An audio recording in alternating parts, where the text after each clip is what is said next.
कभी कभी जिंदगी के सबसे खूबसूरत सफर सबसे डरावनी मंजिल पर खत्म हो जाते हैं। कभी कभी दोस्तों के साथ की गई एक रोमांचक यात्रा मौत की दहलीज तक पहुंचा देती है। यह कहानी है 5 दोस्तों की, जिन्होंने दिसंबर की ठंडी रातों में लद्दाख घूमने का सपना देखा था, लेकिन रास्ते में उन्हें मिला ऐसा डर जो उनकी जिंदगी की आखिरी याद बन गया। दिसंबर का महीना था। दिल्ली की सर्दियों ने सबको हिला रखा था। अर्जुन ने ग्रुप में मैसेज किया, चलो यार इस बार लद्दाख चलते हैं, बर्फ, पहाड़ और रोमांच, मजा आ जाएगा। बाकी चारों भी मान गए। प्लान बना कि वे दिल्ली से ट्रेन पकड़ेंगे और फिर आगे की यात्रा सड़क से करेंगे। 18 दिसंबर की सुबह 5 दोस्त दिल्ली के रेलवे स्टेशन पर मिले। ट्रेन लेट थी, लेकिन ठंडी हवा और हल्की धुंध ने माहौल और भी दिलचस्प बना दिया था। रोहित ने हंसते हुए कहा, भाई सुन रखा है लद्दाख के रास्ते में जंगल आते हैं, कहीं भूत पिशाच ना मिल जाए। कृति ने मजाक उड़ाया, तुम तो वैसे ही डरपोक हो, भूत तो तुम्हें दिल्ली मेट्रो में भी दिख जाए। सब हंस पड़े। ट्रेन चली और रात का अंधेरा फैलने लगा। खिड़की से बाहर घना कोहरा और सन्नाटा दिखाई दे रहा था। सिद्धार्थ कैमरा निकालकर विंडो से बाहर की तस्वीरें खींचने लगा, लेकिन तभी उसकी आंखें चौड़ी हो गईं। वह बोला, दोस्तों बाहर देखो, पटरी के पास कोई खड़ा है। सभी खिड़की से झांकने लगे। घने जंगल के बीच रेल की पटरी के किनारे लाल आंखों वाला एक काला साया खड़ा था। ट्रेन तेजी से आगे बढ़ गई, लेकिन सबके दिल की धड़कनें रुक सी गईं। रोहित कांपते हुए बोला, तुमने देखा ना, कोई इंसान नहीं था वो। उसकी आंखें लाल चमक रही थीं। अर्जुन ने समझाने की कोशिश की, अरे यार शायद भ्रम होगा, रात का अंधेरा और धुंध है। लेकिन अनामिका के चेहरे का रंग उड़ चुका था। वह धीमी आवाज में बोली, नहीं अर्जुन, वो इंसान नहीं था, मैंने साफ देखा, उसके दांत चमक रहे थे। ट्रेन अगले स्टेशन पर रुकी। वहां प्लेटफॉर्म पर बैठे एक बूढ़े साधु ने 5 दोस्तों को घूरते हुए कहा, किधर जा रहे हो बच्चों? अर्जुन ने जवाब दिया, लद्दाख की तरफ। साधु ने सिर हिलाते हुए कहा, उस रास्ते से मत जाओ, दिसंबर का महीना है, जंगल जाग चुके हैं और वहां का पिशाच अपने शिकार की तलाश में है। सभी दोस्त हंसकर आगे बढ़ गए, लेकिन अनामिका और सिद्धार्थ के दिल में अजीब डर बैठ चुका था। रात गहरी होती गई। ट्रेन धीरे धीरे उन पहाड़ियों और जंगलों की ओर बढ़ रही थी, जहां सन्नाटे में सिर्फ मौत की परछाई घूम रही थी। 5 दोस्तों को अभी अंदाजा भी नहीं था कि यह सफर उनकी जिंदगी का सबसे डरावना सफर बनने वाला है। ट्रेन रात करीब 10 बजे छोटे से पहाड़ी स्टेशन पर रुकी। चारों तरफ ठंडी हवा और घना कोहरा था। स्टेशन लगभग सुनसान पड़ा था। बस कुछ यात्री जल्दी जल्दी अपने घरों की तरफ भाग रहे थे। अर्जुन ने बैग उठाते हुए कहा, चलो दोस्तों, अब यहीं से हमें जीप लेनी होगी लद्दाख तक पहुंचने के लिए। कृति ने मुस्कुराकर कहा, वाह, एडवेंचर शुरू। लेकिन अनामिका का चेहरा फीका था। वह अब भी ट्रेन में दिखी लाल आंखों वाली परछाई को याद कर रही थी। स्टेशन के बाहर उन्हें एक पुरानी जीप मिल गई। ड्राइवर एक कड़क दिखने वाला बूढ़ा था। उसने कहा, मैं तुम्हें आधे रास्ते तक छोड़ सकता हूं, लेकिन जंगल का इलाका आने से पहले उतरना पड़ेगा, वहां रात में कोई नहीं जाता। अर्जुन ने हंसते हुए पूछा, क्यों, भूत प्रेत का डर है क्या? बूढ़ा ड्राइवर अचानक गंभीर हो गया। मजाक मत करो बाबू, उस जंगल में रात को जो जाता है वापस नहीं आता। 5 दोस्त थोड़े असहज हुए, लेकिन सफर शुरू हो गया। जीप उबड़ खाबड़ सड़कों से गुजरती रही। चारों तरफ ऊंचे ऊंचे पेड़ और सन्नाटा। करीब आधी रात को जीप रुक गई। ड्राइवर ने कहा, आगे जंगल शुरू होता है, अब तुम लोग पैदल जाओ। रोहित घबरा गया, क्या आधी रात को पैदल जंगल से? ये मजाक है क्या? लेकिन अर्जुन ने कहा, डरो मत यार, सब अफवाहें हैं। सुबह तक हम गांव पहुंच जाएंगे और वहां ठहर कर आगे की गाड़ी मिल जाएगी। ड्राइवर ने जाते जाते आखिरी बार चेतावनी दी, बच्चों, अगर जिंदा रहना है तो रात को जंगल में आवाज मत लगाना और पीछे मुड़कर मत देखना। इतना कहकर जीप अंधेरे में गायब हो गई। अब 5 दोस्त भारी बैग लेकर जंगल की पगडंडी पर चलने लगे। कोहरा इतना गहरा था कि 2 कदम आगे तक देखना मुश्किल था।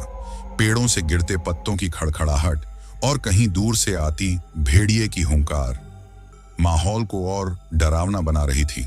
सिद्धार्थ कैमरा निकालकर बोला, वाह, ये शॉट तो कमाल का आएगा। जैसे ही उसने कैमरे की फ्लैश चलाई, सभी सहम गए। फ्लैश की रोशनी में कुछ सेकंड के लिए पेड़ों के पीछे लाल चमकती दो आंखें दिखाई दी। अनामिका चीख पड़ी, वो फिर वही है।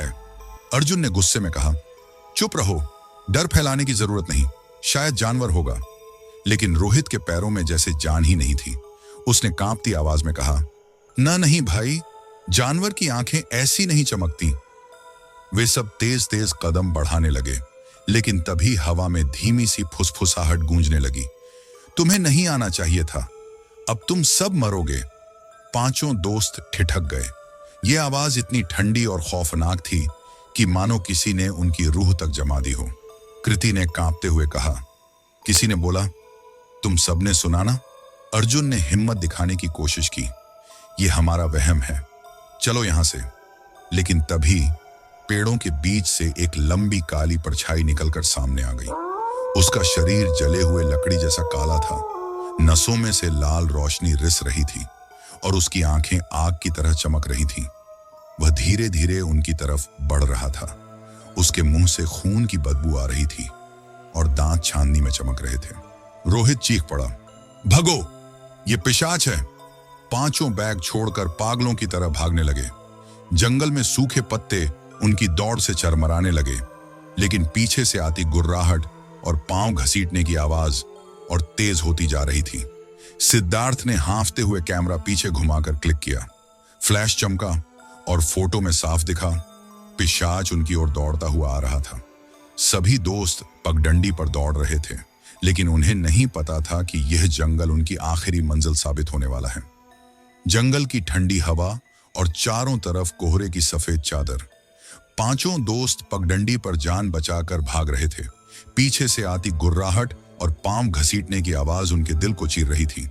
रोहित चिल्लाया, ये हमारा पीछा कर रहा है। अर्जुन, अब क्या करें? अर्जुन भी हांफते हुए बोला, सीधे भागते रहो, कहीं ना कहीं से बाहर निकल ही जाएंगे। सिद्धार्थ ने डर के बावजूद कैमरा पीछे घुमाकर क्लिक किया।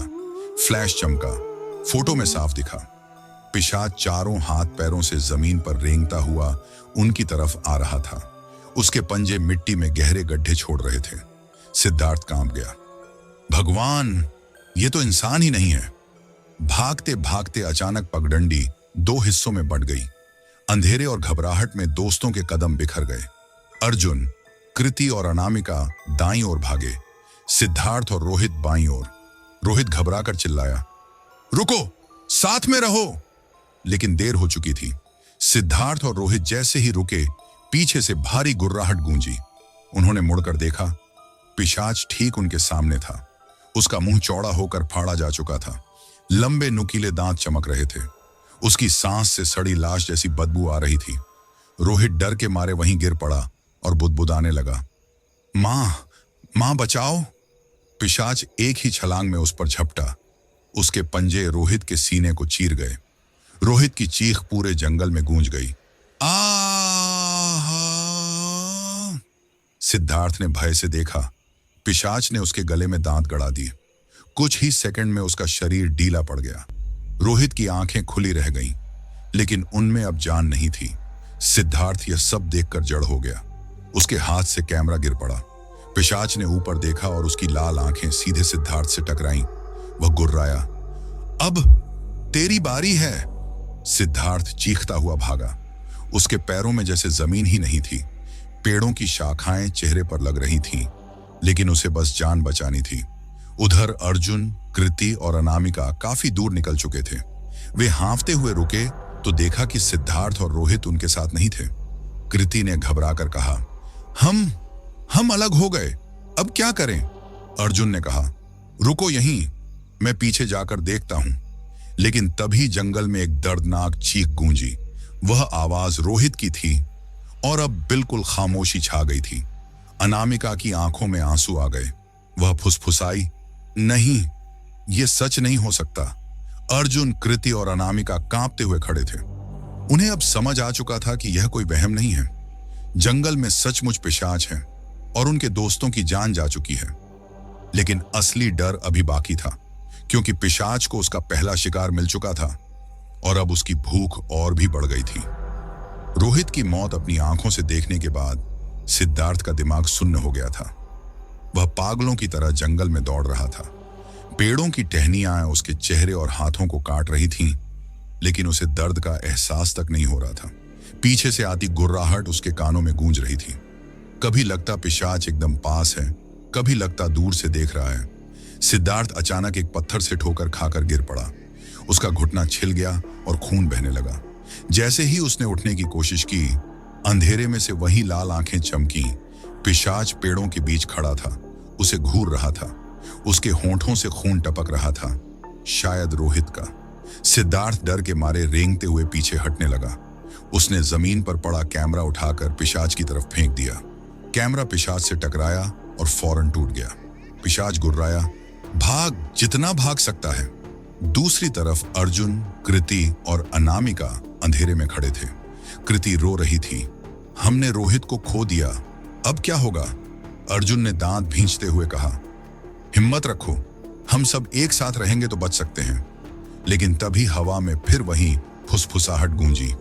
एक चला गया, अब बारी तुम तीनों की है। अनामिका कांप गई, तुम्हें भी वही आवाज सुनाई दी ना? अर्जुन कुछ बोल पाता, उससे पहले उनके सामने जमीन हिली। सूखी पत्तियों के ढेर से पिशाच निकल आया। उसकी लाल आंखें जल रही थीं और पंजों से मिट्टी उड़ रही थी। अर्जुन ने पास पड़ी लकड़ी उठाकर उसकी ओर झोंक दी। पिशाच हंस पड़ा। उसकी हंसी इतनी ठंडी थी कि तीनों के दिल दहल गए। वो बोला, लकड़ी से मुझे मारोगे? मैं इंसान नहीं हूं। फिर उसने बिजली की तरह छलांग लगाई और अर्जुन पर झपटा। अर्जुन किसी तरह बच गया, लेकिन उसके कंधे पर पिशाच के पंजे लग गए। कपड़ा चिढ़ गया और खून बहने लगा। कृति चीख पड़ी, नहीं! उसने पास पड़ी पत्थर उठाकर पिशाच पर फेंका। पत्थर उसके सिर पर लगा, लेकिन उसने सिर्फ और जोर से गुर्राया। अनामिका ने अर्जुन को पकड़कर खड़ा किया और तीनों भागने लगे। जंगल गूंज उठा, पेड़ों की शाखाएं टूट रही थीं, पत्ते उड़ रहे थे। पिशाच चारों हाथ पैरों से जमीन पर दौड़ता हुआ उनका पीछा कर रहा था। उसकी गति इंसानों से कई गुना तेज थी। कभी वह उनके बगल में आ जाता, कभी पीछे छिप जाता, मानो वह उनसे खेल रहा हो। अर्जुन हांफते हुए बोला, यह हमें भागने नहीं देगा।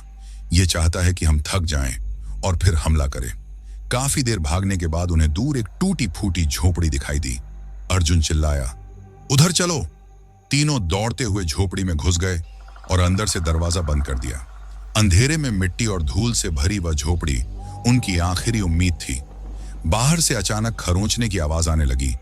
पिशाच दरवाजे पर पंजे मार रहा था। झोपड़ी की दीवारें हिल रही थीं। कृति रोते हुए बोली, यह दरवाजा ज्यादा देर टिकेगा नहीं। अनामिका ने कांपती आवाज में कहा, भगवान, हमें बचा लो। अचानक दरवाजे पर दस्तक बंद हो गई।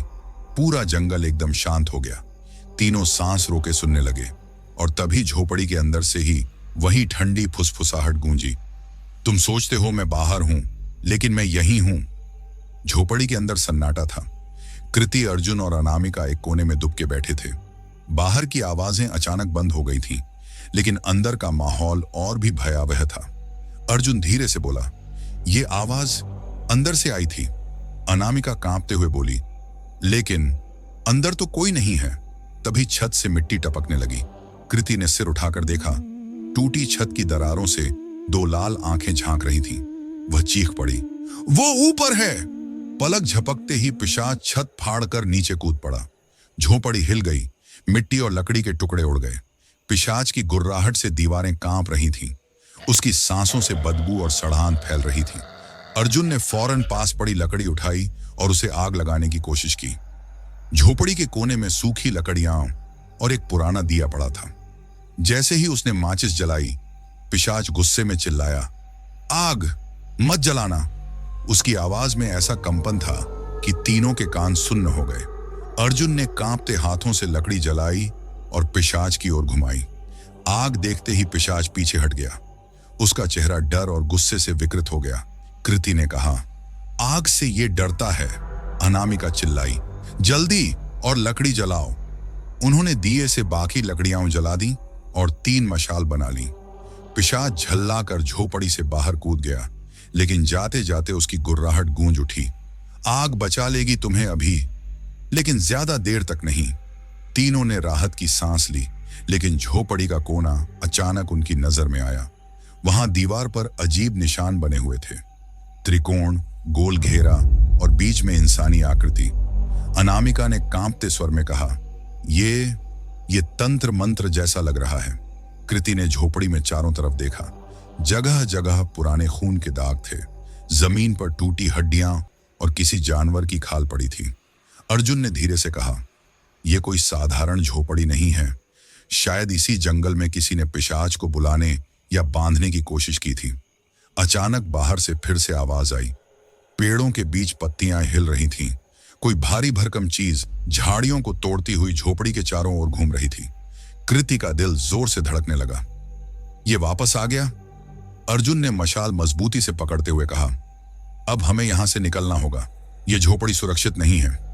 अनामिका ने कांपती आवाज में कहा, लेकिन अगर बाहर गए तो?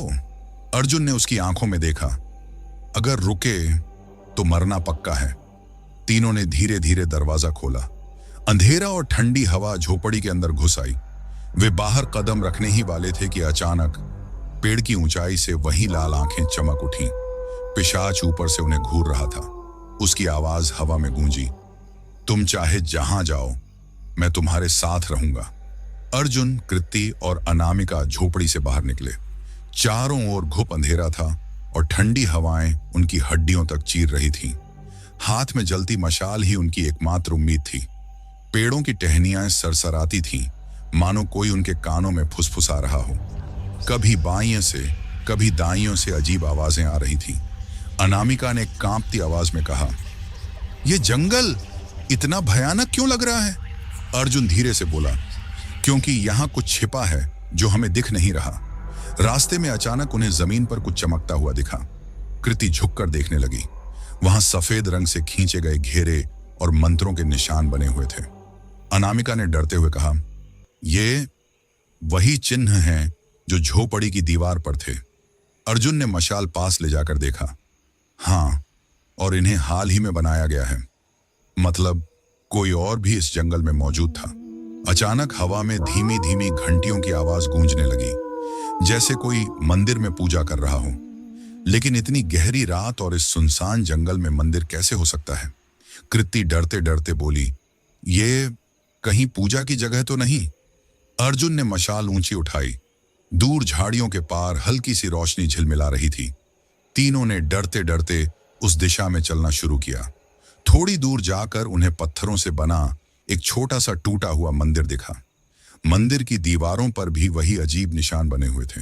अंदर एक बूढ़ा साधु बैठा था, जिसकी आंखें बंद थीं और होंठ लगातार कुछ मंत्र जप रहे थे। उनकी आवाज कांपती और डरावनी थी। अनामिका फुसफुसाई, ये कौन है और यहां अकेले क्या कर रहा है? अर्जुन धीरे से बोला, शायद यही इस रहस्य को जानता हो। तीनों ने आगे बढ़कर साधु को आवाज दी, बाबा, हम यहां फंस गए हैं, कृपया मदद कीजिए। साधु ने धीरे धीरे आंखें खोलीं। उनकी आंखें पूरी सफेद थीं, बिना पुतलियों के। वो धीमी आवाज में बोले, तुम लोग बहुत बड़ी गलती कर बैठे हो। ये जंगल साधारण नहीं, ये शापित है। कृति कांपते हुए बोली, शापित? लेकिन क्यों? साधु ने भारी सांस लेते हुए कहा, सदियों पहले यहां एक तांत्रिक ने पिशाच को बुलाया था। वो उसका गुलाम बनाना चाहता था, लेकिन पिशाच ने उसे ही मार डाला। तब से ये जंगल उसकी कैदगाह है। साधु की बातें सुनते ही अर्जुन के दिमाग में झोपड़ी की दीवारों के निशान घूमने लगे। मतलब ये पिशाच संयोग से नहीं मिला, बल्कि कोई उसे फिर से जगाने की कोशिश कर रहा है। अनामिका ने धीरे से पूछा, लेकिन ये पिशाच हमें ही क्यों मारना चाहता है? साधु की सफेद आंखें उन्हें घूरने लगी। वो बुदबुदाया, क्योंकि तुम पांचों दोस्त चुने हुए थे और अब दो की बलि वह ले चुका है। ये सुनते ही तीनों के पैरों तले जमीन खिसक गई। कृति चीख पड़ी, मतलब अगली बारी हमारी है? साधु ने कांपती आवाज में कहा, हाँ, और तुम में से अगला बहुत जल्द मरेगा। साधु की सफेद आंखें देखकर अर्जुन, कृति और अनामिका ठिठक गए। ठंडी हवा और मंदिर की टूटी दीवारें एक अजीब सी खामोशी बना रही थीं। सिर्फ साधु की भारी आवाज गूंज रही थी। साधु ने हाथ उठाया और बोला, तुम्हारा आना पहले से लिखा था। इस जंगल में कोई संयोग नहीं होता।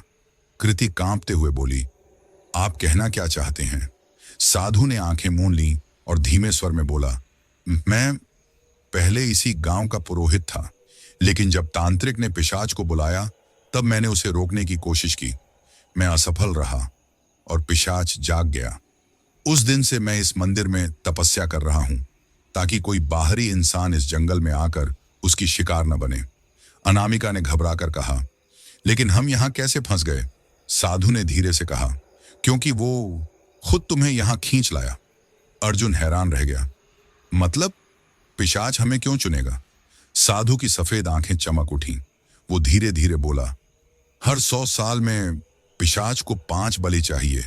5 ऐसी आत्माएं जो अपने घर से दूर हों, अपने लोगों से कटे हुए हों और जिनमें डर सबसे गहरा हो।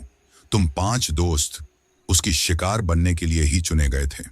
कृति के हाथ कांपने लगे। नहीं, ये सच नहीं हो सकता। अचानक मंदिर की दीवारों पर बने निशान लाल चमकने लगे। घंटियों की आवाज और तेज हो गई, जैसे कोई अदृश्य ताकत नजदीक आ रही हो। साधु घबरा कर उठा और बोला, समय बहुत कम है, तुम तीनों में से अगला आज रात मरेगा। अनामिका ने चीखते हुए पूछा, कौन मरेगा? साधु ने आंखें मूंदी और हांफते हुए बोला, जिसके दिल में सबसे गहरा डर है। इतना कहते ही मंदिर के दरवाजे अपने आप जोर से बंद हो गए। चारों ओर अंधेरा छा गया और हवा में खून की सड़ी हुई बदबू फैल गई। अर्जुन, कृति और अनामिका चीख पड़े और उसी क्षण बाहर से एक भयानक गर्जना गूंजी, जैसे पिशाच उनकी तलाश में पहुंच चुका हो।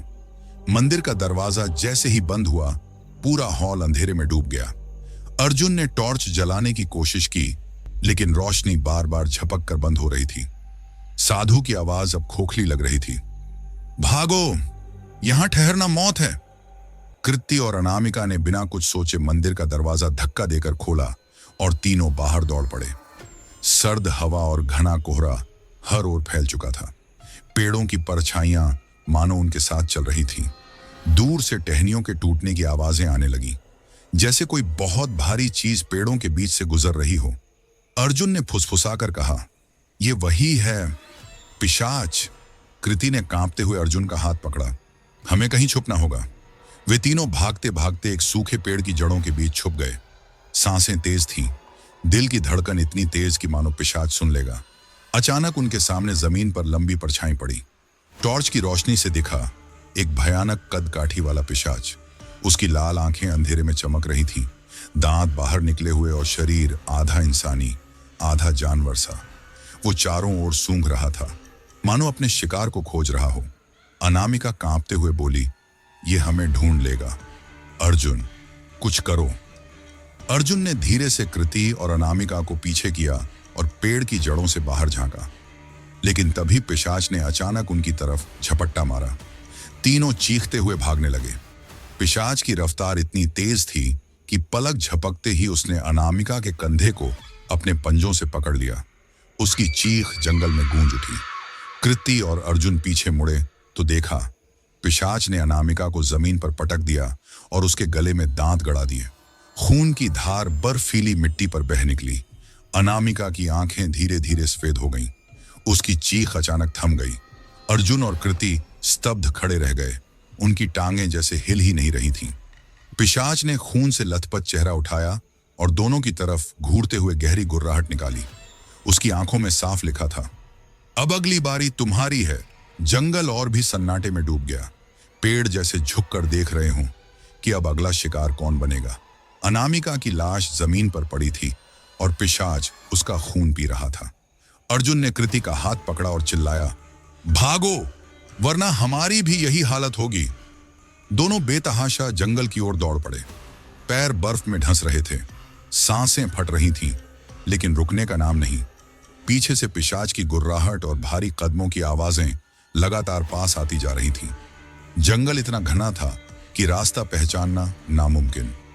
कभी कोई टहनी चेहरे पर लगती, कभी पांव पत्थरों में अटक जाता। कृति के पैर में कांटा चुभ गया और वो चीख पड़ी। अर्जुन ने उसे गिरने से संभाला, लेकिन आवाज सुनते ही पिशाच और तेजी से उनकी तरफ लपका। कृति रोते हुए बोली, ये हमें छोड़ने वाला नहीं है अर्जुन, हम फंस गए हैं। अचानक दूर से हल्की सी रोशनी झिलमिलाई, मानो कोई चिराग जला हो। अर्जुन ने कांपती आवाज में कहा, शायद ये वही साधु है। दोनों उस रोशनी की ओर भागे। जैसे ही पास पहुंचे, सचमुच वही साधु खड़ा था, हाथ में जलता हुआ दिया और चेहरे पर गहरी गंभीरता। साधु ने अर्जुन और कृति को अपने पीछे खड़ा किया और दिए को ऊंचा उठाया। उसकी लौ जैसे हवा के बावजूद बुझ नहीं रही थी। पिशाच रुक गया, उसकी आंखें लाल चमकने लगी। वो साधु को देखकर गुर्राया, लेकिन पास नहीं आया। साधु ने गहरी आवाज में कहा, मैंने चेताया था, इस जंगल में हर आत्मा मौत ढूंढती है।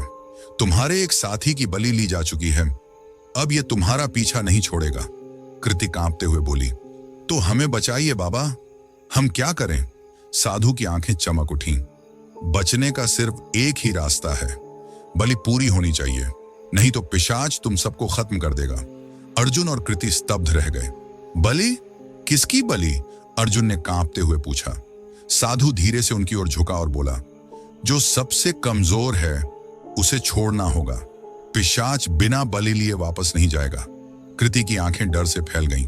क्या साधु सचमुच उनकी मदद करना चाहता है, या वो भी इस खेल का हिस्सा है? जंगल की ठंडी हवा और पिशाच की गुर्राहट के बीच मौत का फैसला अब उनके हाथ में था। ठंडी रात, बर्फीली हवा और पिशाच की आंखों की लाल चमक। साधु अपने हाथ में दिया उठाए खड़ा था। उसकी आवाज गूंज उठी, ये जंगल सिर्फ खून से शांत होता है, कोई ना कोई बलि देनी ही होगी। कृति कांपते हुए बोली, नहीं, हम किसी की बलि नहीं देंगे। साधु की आंखों में अजीब सी चमक थी। वो बोला, तो फिर पिशाच तुम सबको खत्म कर देगा। तुम सोचते हो कि ये तुम पर हमला क्यों करता है? क्योंकि इसकी आत्मा अधूरी है, ये नई आत्मा ढूंढ रहा है। अर्जुन ने साधु की ओर देखा, दिल में शक उठ रहा था, ये आदमी हमें बचाना चाहता है या खुद पिशाच का साथी है? कृति रो रही थी, उसके कपड़े फट चुके थे, पैर से खून बह रहा था। अर्जुन ने उसे सहारा दिया और धीरे से कहा, हम बलि नहीं देंगे, कोई रास्ता जरूर होगा। साधु ने हल्की सी हंसी हंसी, जंगल से बाहर निकलने का रास्ता सिर्फ मौत दिखाता है। देखो, उसने दिया नीचे रखा और कुछ मंत्र पढ़ने लगा। दिए की लौ अचानक लंबी हो गई और जमीन पर एक साया बनकर फैल गई। वो साया किसी इंसान का नहीं था, बल्कि पिशाच का ही था। अचानक पिशाच जोर से दहाड़ा। वो साधु के सामने आ खड़ा हुआ, लेकिन अजीब बात यह कि साधु बिल्कुल नहीं डरा। उसने मंत्र पढ़ना बंद किया और बोला, ले, इन्हें छोड़ दे, मेरी तरफ देख। अर्जुन और कृति समझ नहीं पा रहे थे कि ये दोनों एक दूसरे को पहचानते क्यों लग रहे हैं। कृति कांपते हुए फुसफुसाई, अर्जुन, मुझे लगता है ये साधु भी इंसान नहीं है। साधु ने उनकी तरफ पलटकर देखा और बोला, तुम्हें सच जानना ही होगा, मैं साधु नहीं हूं। मैं वही हूं जिसने सदियों पहले इस जंगल में पिशाच को बांधा था, लेकिन हर 100 साल बाद इसकी भूख जागती है और बलि फिर से देनी पड़ती है। अर्जुन और कृति के चेहरों का खून उड़ गया। मतलब ये साधु उन्हें बचाने नहीं, बल्कि बलि पूरी कराने आया था। पिशाच उनकी तरफ और नजदीक आ रहा था। साधु की आंखें चमक रही थीं।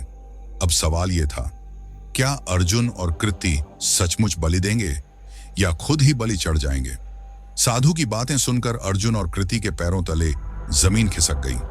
पिशाच की लाल आंखें धधक रही थीं और उसका भारी सांस लेना पूरे जंगल में गूंज रहा था।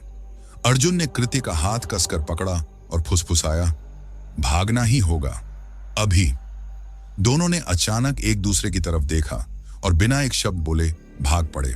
बर्फ पर फिसलते हुए, पेड़ों की टहनियों से टकराते हुए, उनके कानों में बस पीछे से आती हुई साधु की डरावनी हंसी गूंज रही थी।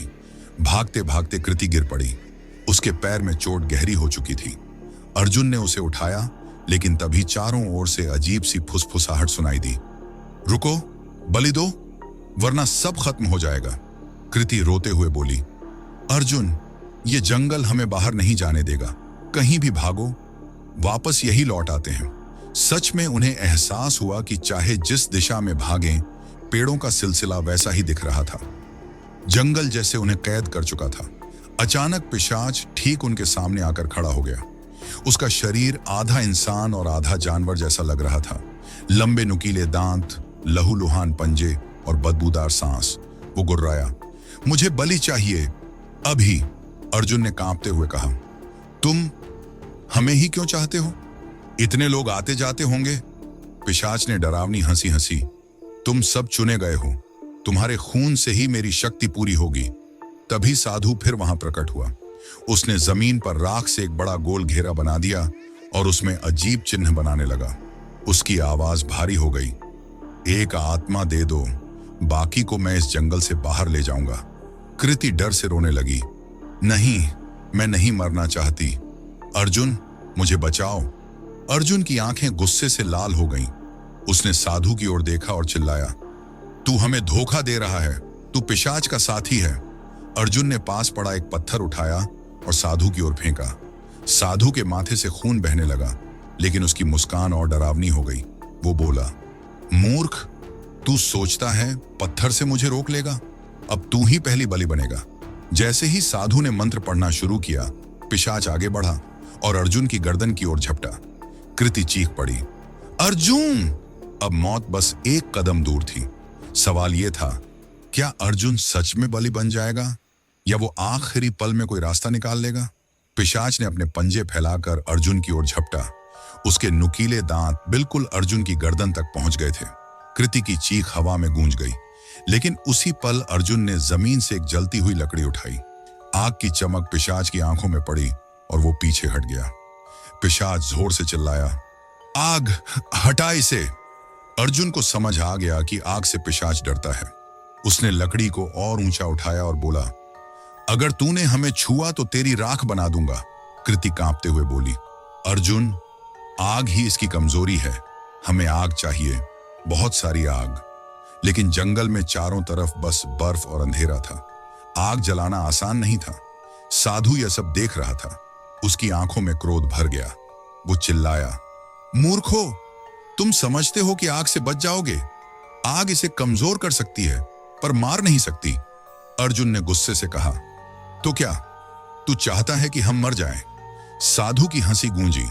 हाँ, क्योंकि तुम्हारे खून से ही मेरी तपस्या पूरी होगी। अब साफ हो गया। साधु और पिशाच मिलकर यह खेल खेल रहे थे। अर्जुन ने कृति का हाथ पकड़ा और फुसफुसाया, जल्दी, जब तक पिशाच आग से डर रहा है, हमें भागना होगा। दोनों बर्फीले रास्ते की ओर दौड़ पड़े। पीछे से साधु मंत्र पढ़ रहा था और पिशाच गुर्राते हुए उनका पीछा कर रहा था। जंगल में भागते हुए अचानक उन्हें एक पुराना टूटा हुआ मंदिर दिखा। दीवारों पर काई जमी थी और छत टूटी हुई थी, लेकिन दरवाजे पर एक बड़ा त्रिशूल गड़ा हुआ था। अर्जुन ने त्रिशूल को देखा और उसके मन में उम्मीद जगी। उसने कृति से कहा, यह कोई साधारण मंदिर नहीं है। शायद यहां ही हमें पिशाच को हराने का रास्ता मिले। कृति हांफते हुए बोली, लेकिन अगर यह जगह भी श्रापित हुई तो? अर्जुन ने उसकी आंखों में देखते हुए कहा, हमें कोशिश करनी होगी, वरना मौत पक्की है। दोनों मंदिर के भीतर घुस गए। पीछे से साधु और पिशाच की चीखें और जोरदार हो रही थी। मंदिर के अंदर घना अंधेरा था, लेकिन दीवारों पर कुछ पुरानी नक्काशियां बनी थीं, जहां एक देवता पिशाच को त्रिशूल से भेद रहे थे। क्या यही था असली राज? क्या त्रिशूल ही पिशाच को खत्म करने का हथियार था? मंदिर अंदर से और भी भयानक था। ठंडी हवा की जगह यहां एक अजीब सी गर्माहट थी। दीवारों पर मंत्र खुदे थे, लेकिन समय के कारण आधे मिट चुके थे। कृति ने कांपती आवाज में कहा, अर्जुन, ये जगह बाकी जंगल से अलग क्यों लग रही है? अर्जुन ने दीवार पर बनी नक्काशी को छूते हुए कहा, देखो, यहां एक देवता पिशाच को त्रिशूल से मार रहे हैं। मतलब यही त्रिशूल इस राक्षस को खत्म कर सकता है। अर्जुन ने जोर लगाकर दरवाजे पर गड़ा त्रिशूल खींचा। भारी त्रिशूल जमीन से बाहर निकलते ही अचानक चमक उठा। उसके चारों तरफ हल्की सी अग्नि लपटें उठी। कृति की आंखें फटी रह गईं। अर्जुन, यह साधारण त्रिशूल नहीं है, यह कोई दैवीय अस्त्र है। अर्जुन ने त्रिशूल को मजबूती से पकड़ा। शायद यही हमारी आखिरी उम्मीद है। अचानक मंदिर की दीवारें हिलने लगीं। बाहर से एक भयानक चीख गूंजी, तुम सोचते हो इस मंदिर में छिपकर बच जाओगे? कोई इंसान पिशाच से बच नहीं सकता। दरवाजा धड़ाम से टूट गया और पिशाच अंदर आ गया। उसकी लाल आंखें अंधेरे को चीर रही थीं। उसके पीछे साधु मंत्रोच्चारण करता हुआ खड़ा था। अर्जुन ने कांपते हुए त्रिशूल उठाया और पिशाच की ओर लहराया। त्रिशूल की नोक से तेज रोशनी निकली और पिशाच दर्द से पीछे हट गया। पिशाच दहाड़ा, आहा, यह अस्त्र, ये तो उसी देवता का है जिसने मेरे कबीले को नष्ट किया था। साधु चिल्लाया। नहीं, उसे ये त्रिशूल मत पकड़ने दो, वरना मेरी तपस्या अधूरी रह जाएगी। कृति ने अर्जुन का हाथ पकड़ा और कहा, अर्जुन, यही वक्त है। अगर तूने इसे अभी नहीं मारा तो हम कभी नहीं बचेंगे। अर्जुन ने पूरे साहस से त्रिशूल उठाया और पिशाच पर वार करने ही वाला था कि साधु अचानक बीच में कूद पड़ा और त्रिशूल उसकी छाती में धंस गया। साधु की चीख पूरे मंदिर में गूंज उठी। उसका शरीर राख बनकर जमीन पर बिखर गया। लेकिन पिशाच की हंसी गूंज उठी। मूर्ख मानव, तुमने मेरी ढाल को ही नष्ट कर दिया। अब कोई बाधा नहीं, अब मैं तुम्हारा खून पी जाऊंगा। पिशाच की आंखें और भी भयानक लाल हो उठी। वो अर्जुन और कृति की ओर झपटा। पिशाच साधु की राख पर खड़ा था। उसकी लंबी काली परछाई दीवारों पर फैल रही थी। वो धीरे धीरे आगे बढ़ा और बोला, अब कोई रुकावट नहीं है, अब सिर्फ मौत है, तुम्हारी मौत। कृति कांपते हुए अर्जुन के पीछे छिप गई, लेकिन उसकी आंखों में आंसू के साथ साथ एक अजीब सी हिम्मत भी थी। अर्जुन ने त्रिशूल को कसकर पकड़ा। जैसे ही उसने मन ही मन प्रार्थना की, त्रिशूल से हल्की सी अग्नि लपटें निकलने लगीं। अर्जुन गरजा, अगर इंसान की हिम्मत सच्ची हो तो कोई राक्षस जीत नहीं सकता। पिशाच गुर्राया, तेरे जैसे कई योद्धाओं की हड्डियां मेरे गुफा में बिखरी हैं, तू भी वहीं सड़ जाएगा। पिशाच ने बिजली जैसी रफ्तार से छलांग लगाई। उसके नुकीले पंजे अर्जुन की छाती फाड़ने ही वाले थे, लेकिन अर्जुन ने पूरी ताकत से त्रिशूल घुमाया। एक जोरदार चमकदार किरण निकली और पिशाच दीवार से टकरा गया। उसकी चीख से पूरा मंदिर कांप उठा, लेकिन पिशाच तुरंत उठ खड़ा हुआ। उसकी चमड़ी पर जलने के निशान तो थे, मगर उसकी आंखें और भी भयानक हो गईं। वो अब और बड़ा लगने लगा। उसका शरीर मानो दोगुना हो गया। पिशाच ने जमीन पर पैर पटका और गुस्से से चिल्लाया, तुम मुझे चोट पहुंचा सकते हो, लेकिन मुझे मार नहीं सकते। कृति कांपते हुए बोली, अर्जुन, मंदिर की दीवार पर जो मंत्र खुदे हैं, शायद वही इसे पूरी तरह नष्ट कर सकते हैं। उसने अपनी जेब से छोटी सी माचिस निकाली और मंदिर में रखे सूखे लकड़ी के टुकड़े जलाने लगी। जलती लौ से दीवारों पर लिखे मंत्र चमक उठे। पिशाच चीखते हुए पीछे हट गया। नहीं, ये मंत्र, इन्हें मत जगाओ। अर्जुन ने मौका देखकर त्रिशूल उठाया और सीधा पिशाच की छाती की ओर दौड़ा। कृति मंत्रोच्चारण करने लगी। मंदिर की दीवारें फिर हिलने लगीं। अचानक छत से पत्थर टूटकर गिरने लगे। पिशाच अर्जुन को पकड़कर दीवार से दे मारता है।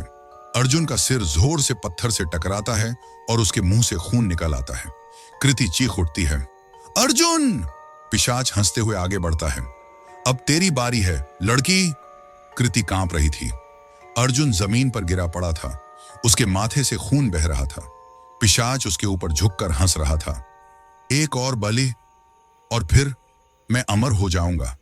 कृति की आंखों से आंसू बह रहे थे, लेकिन उसके दिल में गुस्सा और साहस दोनों थे। उसने दीवार पर चमकते मंत्रों को देखा और याद आया कि साधु ने कहा था, अगर कोई सच्चे मन से इन मंत्रों का उच्चारण करे तो अंधकार की शक्ति हार जाएगी। कृति ने कांपते हुए जोर से मंत्र पढ़ना शुरू किया। जैसे ही उसकी आवाज गूंजी, पूरा मंदिर हिलने लगा। दीवारों पर उकेरे गए चिन्ह और ज्यादा चमकने लगे। पिशाच ने कानों पर हाथ रखे और दर्द से कराहते हुए चिल्लाया, चुप हो जा, चुप हो जा, वरना तेरी मौत और भी भयानक होगी। अर्जुन, जो बेहोश होने की कगार पर था, धीरे धीरे हाथ बढ़ाकर त्रिशूल उठाने की कोशिश करता है, लेकिन उसका शरीर इतना कमजोर हो चुका था कि वो खड़ा तक नहीं हो पा रहा था। कृति ने उसकी ओर देखा और आंसू रोकते हुए बोली, अर्जुन, हार मत मानो, मैं यही हूं। गुस्से में पिशाच ने अपनी असली शक्ल दिखा दी। उसका चेहरा इंसानी नहीं रहा। लंबे नुकीले दांत, लाल जलती आंखें और 4 फीट लंबी जीभ बाहर लटक आई। वो फुफकारते हुए कृति की ओर बढ़ा। अब तुझे कोई नहीं बचा सकता। कृति ने पास रखी मशाल उठाई और जमीन पर खींची गई सूखी लकड़ियों पर मारी। आग तेजी से फैली और दोनों के चारों ओर एक घेरा बन गया। पिशाच गुर्राया, आग मुझे नहीं रोक सकती, मैं तो अंधकार से जन्मा हूं। लेकिन आग की लपटें दीवार पर लिखे मंत्रों को और चमकदार बना रही थी। पिशाच जैसे जैसे पास आता, वैसे वैसे उसका शरीर जलने लगता। अर्जुन ने पूरी ताकत से त्रिशूल उठाया। उसकी आंखों में खून उतरा हुआ था, लेकिन दिल में सिर्फ एक ही बात, आज अगर हार गए तो हमारी आत्माएं भी चैन से नहीं सो पाएंगी। उसने त्रिशूल कृति की ओर फेंका और चिल्लाया, कृति, खत्म कर इसे अभी। त्रिशूल आग के घेरे से गुजरते हुए सीधा कृति के हाथों में आ गिरा। उसकी आंखें डर से चौड़ी हो गईं। पिशाच एक ही छलांग में उसके सामने आ पहुंचा और गुर्राया, तेरा दिल मेरा है। कृति ने कांपते हुए त्रिशूल सीधा उसकी छाती की ओर तान दिया। कृति कांपते हाथों से त्रिशूल पकड़े खड़ी थी। पिशाच की आंखें अंगारों की तरह जल रही थीं। वो एक ही झपट्टे में उस पर टूट पड़ा। कृति ने पूरी ताकत से त्रिशूल उसकी छाती में घोंप दिया। जमीन हिल गई। पिशाच की चीख इतनी भयानक थी कि पूरा जंगल कांप उठा। उसका शरीर जलने लगा, मांस पिघलकर हड्डियों से अलग होने लगा। दीवारों पर चमकते मंत्र जल उठे और आसमान में लाल रोशनी फैल गई। अर्जुन ने राहत की सांस ली, लेकिन तभी पिशाच हंस पड़ा। तुम समझते हो कि तुमने मुझे मार दिया? नहीं, जिसने मेरा खून चखा वो अब मुझसे कभी अलग नहीं हो सकता। सबकी नजरें कृति पर गईं। उसके हाथों में गहरे लाल दाग उभर आए थे। उसकी आंखें धीरे धीरे काली होने लगीं। ना, नहीं, कृति चीख उठी, ये मुझ पर क्यों हो रहा है? पिशाच की हड्डियां राख बनकर गिर गईं, लेकिन उसकी आवाज अब भी गूंज रही थी। हर पीढ़ी में एक नया पिशाच जन्म लेता है और इस बार चुनी गई है कृति। कृति जमीन पर गिर पड़ी। उसका शरीर कांप रहा था। दांत नुकीले होने लगे और होंठों से खून टपकने लगा। अर्जुन ने उसे पकड़ा और रोते हुए कहा, नहीं कृति, तुम मेरी दोस्त हो, मैं तुम्हें ऐसे नहीं छोड़ सकता। लेकिन कृति की आंखें अब पूरी तरह लाल हो चुकी थीं। जंगल में भयंकर तूफान आ गया। आग की लपटें आसमान तक उठी। कृति ने अर्जुन का गला पकड़ लिया। उसके होंठों से बस एक ही आवाज निकली, भाग जा, वरना अगला शिकार तू होगा।